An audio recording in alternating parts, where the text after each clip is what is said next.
ഇന്ന് 5ാം ക്ലാസ് കേരള പാഠാവലിയിലെ ആദ്യത്തെ പാഠഭാഗം മണ്ണിന്റെ കിനാവുകൾ എന്ന പാഠഭാഗം പഠിക്കാം. അതിനു മുൻപായിട്ട് നിങ്ങളുടെ ടെക്സ്റ്റ് ബുക്കില് ഫസ്റ്റ് പേജില് ഒരു ചിത്രം കൊടുത്തിട്ടുണ്ട് അല്ലെ. അപ്പോൾ ആ ചിത്രവുമായി ബന്ധപ്പെട്ടിട്ട് ഇവിടെ കുറച്ച് കാര്യങ്ങൾ പറഞ്ഞിട്ടുണ്ട്. അതെന്താണെന്നൊന്ന് നോക്കാം.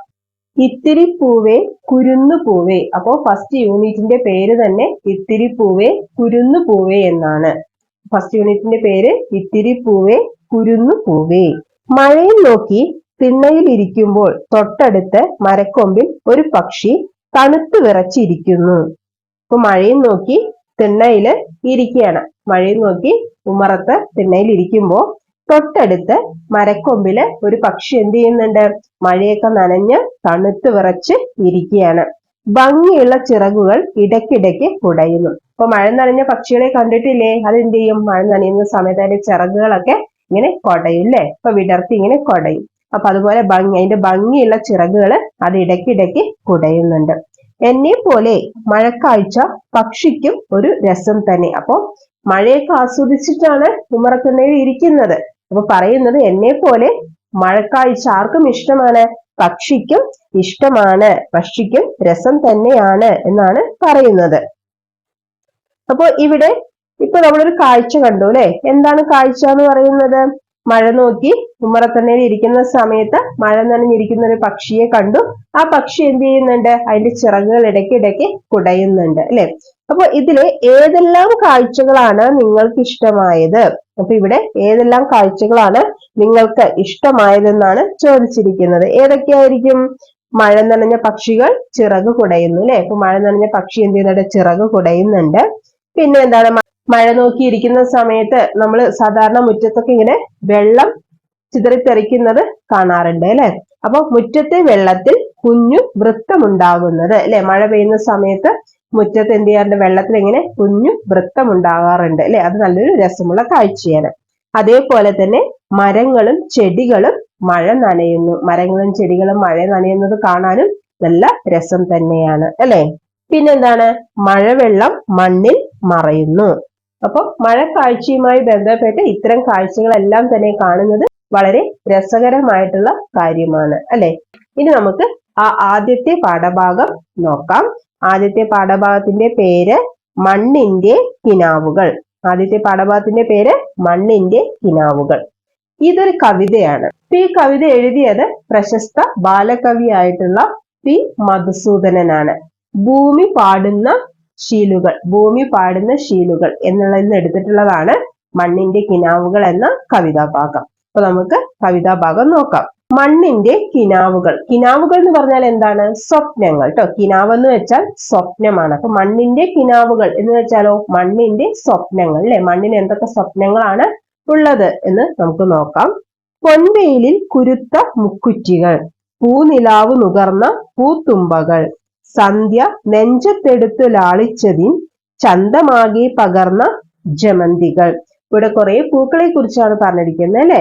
പൊൻവെയിലിൽ കുരുത്ത മുക്കുറ്റികൾ. കുരുക്ക എന്ന് വെച്ചാൽ എന്താണ്? കുരുത്ത എന്ന് വെച്ചാൽ മുളച്ച എന്നാണ് അർത്ഥം. മുളച്ച. അപ്പൊ പൊൻവെയിലിൽ മുളച്ച അല്ലെങ്കിൽ പൊൻവെയിലിൽ ജനിച്ച എന്നൊക്കെ നമുക്ക് പറയാം. പൊൻവെയിലിൽ കുരുത്ത. കുരുത്ത എന്ന് വെച്ചാൽ മുളച്ച. അതേപോലെ തന്നെ പൂനിലാവ് നുകർന്ന. നുകർന്ന എന്ന് വെച്ചാൽ എന്താണ്? ആസ്വദിച്ച. നുകർന്ന എന്ന് വെച്ചാൽ ആസ്വദിച്ച എന്നാണ് അർത്ഥം ട്ടോ. നുകർന്ന എന്ന് വെച്ചാൽ ആസ്വദിച്ച. അതേപോലെ തന്നെ സന്ധ്യ നെഞ്ചത്തെടുത്ത് ലാളിച്ചത്. ലാളിക്കുക എന്ന് വെച്ചാൽ എന്താണ്? ഓമനിക്കുക.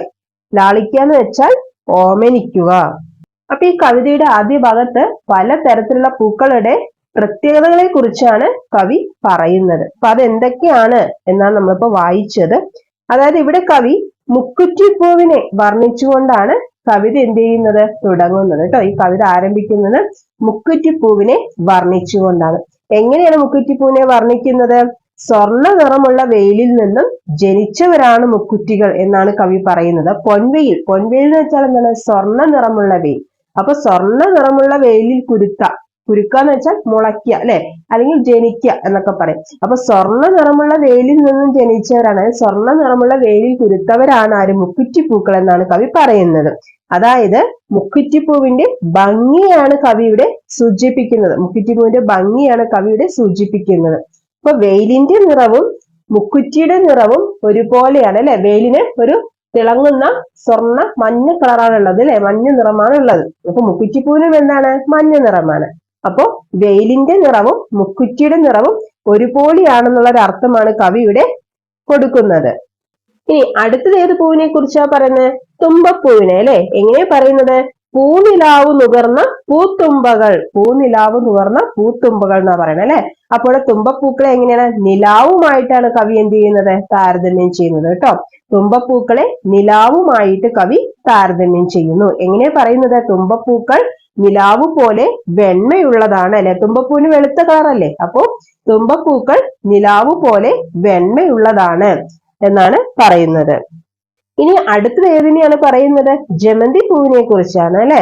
എന്താ പറയുന്നത്, സന്ധ്യാ നേരത്തെ ആകാശത്ത് വിടരുന്ന നിറവുമായിട്ടാണ് ജമന്തി പൂക്കളെ എന്ത് ചെയ്യുന്നത്, കവി കൂട്ടിച്ചേർത്തിരിക്കുന്നത് കേട്ടോ. അതായത് സന്ധ്യാ നേരത്തെ ആകാശം കാണാൻ ഒരു പ്രത്യേക ഭംഗിയാണ് അല്ലെ. അപ്പൊ സന്ധ്യാ നേരത്തെ ആകാശത്ത് വിടരുന്ന ആ നിറവുമായിട്ടാണ് ജമന്തി പൂക്കളെ കവി എന്ത് ചെയ്തിരിക്കുന്നത്, ചേർത്ത് വെച്ചിരിക്കുന്നത്. അപ്പൊ കവി പറയുന്നത്, സന്ധ്യ നെഞ്ചത്തെടുത്ത് വെച്ച് ഓമനിച്ചത് കൊണ്ടാണ് ജമന്തി പൂക്കൾക്ക് ആ നിറം ലഭിച്ചത് എന്നാണ് അല്ലെ. അതായത് ലാളിക്കുക എന്ന് വെച്ചാൽ എന്താണ്, ഓമനിക്കുക.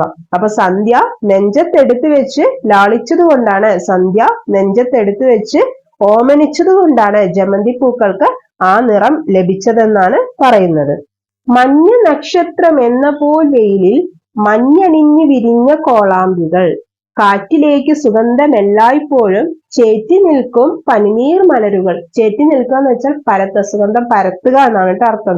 സുഗന്ധം വിതറുക, സുഗന്ധം പരത്തുക. ചേറ്റുക എന്ന് വെച്ചാൽ വിതറുക അഥവാ പരത്തുക എന്നാണ് അർത്ഥം. അപ്പൊ മഞ്ഞ നക്ഷത്രം എന്ന പോൽ വേലിയിൽ മഞ്ഞണിഞ്ഞു വിരിഞ്ഞ കോളാമ്പികൾ, കാറ്റിലേക്ക് സുഗന്ധം എല്ലായ്പ്പോഴും ചേറ്റി നിൽക്കും പനിനീർ മലരുകൾ. അപ്പൊ ഇവിടെ എന്താ പറയുന്നത്, മഞ്ഞ നക്ഷത്രം എന്ന പോലെ, മഞ്ഞ നക്ഷത്രത്തെ പോലെ വേലിയിൽ എന്താണ്, മഞ്ഞണിഞ്ഞ് വിരിഞ്ഞു നിൽക്കാൻ ആരെ, കോളാമ്പി പൂക്കൾ കേട്ടോ. കോളാമ്പി പൂക്കൾക്ക് മഞ്ഞ നിറമല്ലേ. അപ്പോ മഞ്ഞ നക്ഷത്രം എന്ന പോൽ വേലിയിൽ മഞ്ഞണിഞ്ഞു വിരിഞ്ഞ കോളാമ്പികൾ. പിന്നെ അടുത്ത ഇതിനെ കുറിച്ച് പറയുന്നത് പനിനീർ പൂക്കളെ അല്ലെ, റോസാപ്പൂക്കളെ, പനിനീർ പൂക്കളെ കുറിച്ചാണ് പറയുന്നത് കേട്ടോ. കാറ്റിലേക്ക് സുഗന്ധം എല്ലായ്പ്പോഴും ചേറ്റി നിൽക്കും പനിനീർ മലരുകൾ എന്നാ പറയുന്നത് അല്ലെ. റോസാപ്പൂ വിരിഞ്ഞാൽ എങ്ങനെയാണ്, പനിനീർ പൂ വിരിഞ്ഞാൽ എങ്ങനെയാണ്, നല്ല മണമാണ് അല്ലെ പനിനീർ പൂവിന്, നല്ല മണമാണ് അല്ലെ പനിനീർ പൂവിന്. അപ്പൊ കാറ്റിലേക്ക് ആ സുഗന്ധം, പനിനീർ പൂവിന്റെ സുഗന്ധം എപ്പോഴും എന്താണ്, പരത്തിക്കൊണ്ടാണ് അത് നിൽക്കുന്നത് എന്നാണ് പറയുന്നത്. രാത്രി പെറ്റ കുരുക്കുത്തി മുല്ലകൾ, രാജമുദ്രയണിഞ്ഞ ചെന്താരുകൾ, ഭൂമി ചാർത്തിയ കുങ്കുമ പൊട്ടുപോൽ തൂമയേറിടും വാടാമലരുകൾ. ഇപ്പൊ രാത്രി പെറ്റാന്ന് വെച്ചാൽ എന്താണ്, ജനിച്ച കേട്ടോ. പെറ്റാന്ന് വെച്ചാൽ ജനിച്ച. രാത്രി പെറ്റ കുരുക്കുത്തി മുല്ലകൾ, രാജമുദ്രയണിഞ്ഞ ചെന്താരുകൾ. ഇവിടെ കൃഷ്ണകിരീടം എന്ന് പറയുന്ന ആ പൂവിനെ കുറിച്ചാണ് പറയുന്നത് കേട്ടോ. ഇപ്പൊ രാജമുദ്രയണിഞ്ഞ ചെന്താരുകൾ എന്ന് പറയുന്നത് കൃഷ്ണകിരീടം എന്ന പൂവിനെ പറ്റിയാണ്.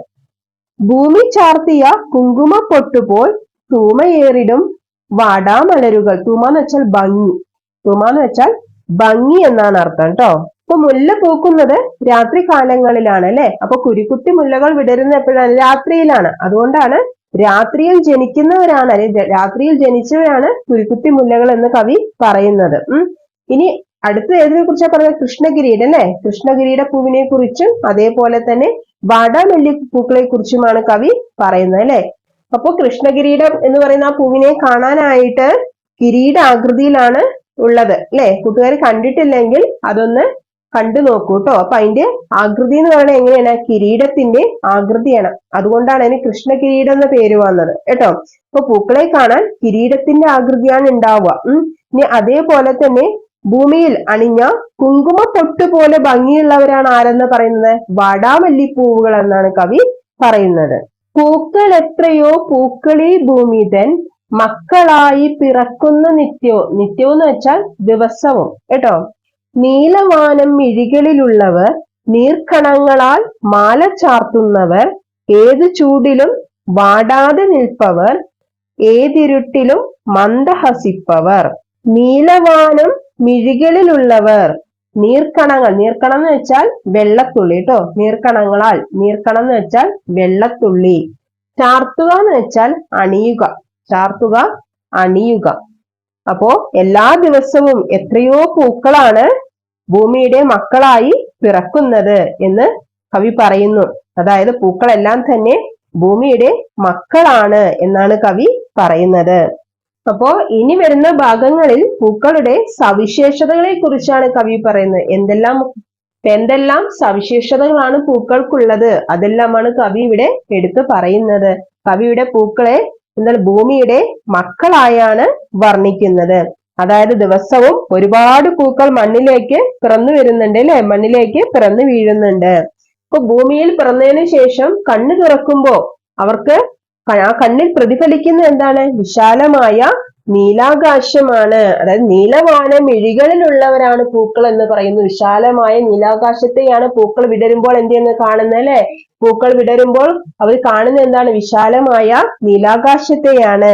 അപ്പോ പൂക്കളുടെ കണ്ണുകളിൽ എന്താണ്? വിശാലമായ നീലാകാശമാണ് പ്രതിഫലിക്കുന്നത് എന്നാണ് കവി പറയുന്നത്.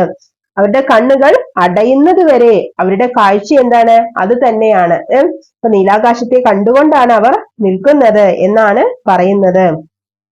അതേപോലെ തന്നെ ആ പൂക്കളുടെ ഇതളുകളിൽ വീഴുന്ന അല്ലെങ്കിൽ ഇതളുകളിൽ പതിക്കുന്ന ഓരോ വെള്ളത്തുള്ളികളെയും കോർത്ത് അവരെന്ത് ചെയ്യുന്നു? മാലയായി ധരിക്കുന്നു എന്നാ പറയുന്നത്. അതായത് നീർക്കണങ്ങളാൽ മാല ചാർത്തുന്നവർ. അതായത് പൂവിന്റെ ഇതളുകളിൽ വീഴുന്ന ഓരോ വെള്ളത്തുള്ളികളെയും കോർത്ത് അവരെന്ത് ചെയ്യുന്നു? മാലയായി ധരിക്കുന്നു. അതായത് വെള്ളത്തുള്ളികൾ തട്ടുമ്പോഴുള്ള പൂക്കളുടെ ഒരു ആഹ്ലാദവും ആ പൂവ് കാണാനുള്ള ഒരു ഭംഗിയും ഒക്കെയാണ് കവിയുടെ സൂചിപ്പിക്കുന്നത് കേട്ടോ. ഇനി അടുത്തെന്താ പറയുന്നത്? അതായത് എത്ര വലിയ ചൂടിനെയും അതിജീവിച്ചുകൊണ്ട് ഏതിരുട്ടിലും പുഞ്ചിരിച്ചുകൊണ്ട് ജീവിതത്തില് പോരാടുന്നവരാണ് ഓരോ പൂക്കളും എന്നാണ് കവി പറയുന്നത്. പൂക്കൾ മണ്ണിന്റെ ഓമൽ കിനാവുകൾ, പൂക്കൾ ജീവന്റെ പ്രേമ പ്രതീക്ഷകൾ. കിനാവ് എന്ന് വെച്ചാൽ സ്വപ്നം അല്ലെ. പൂക്കൾ മണ്ണിന്റെ സ്വപ്നങ്ങളാണ്. പൂക്കൾ ജീവന്റെ പ്രേമ പ്രതീക്ഷകളാണ്. അതായത് പൂക്കളെ മണ്ണിന്റെ സ്വപ്നങ്ങളായും സ്നേഹം നിറഞ്ഞ പ്രതീക്ഷകളായിട്ടുമാണ് ആര് കാണുന്നത്? കവി കാണുന്നത്. അപ്പൊ പാഠഭാഗത്തിന്റെ ആശയം എല്ലാ കൂട്ടുകാർക്കും മനസ്സിലായെന്ന് വിചാരിക്കുന്നു. പാഠഭാഗത്തിന്റെ നോട്ട്സ് അടുത്ത വീഡിയോയിൽ ഉൾപ്പെടുത്താം. Okay, thank you.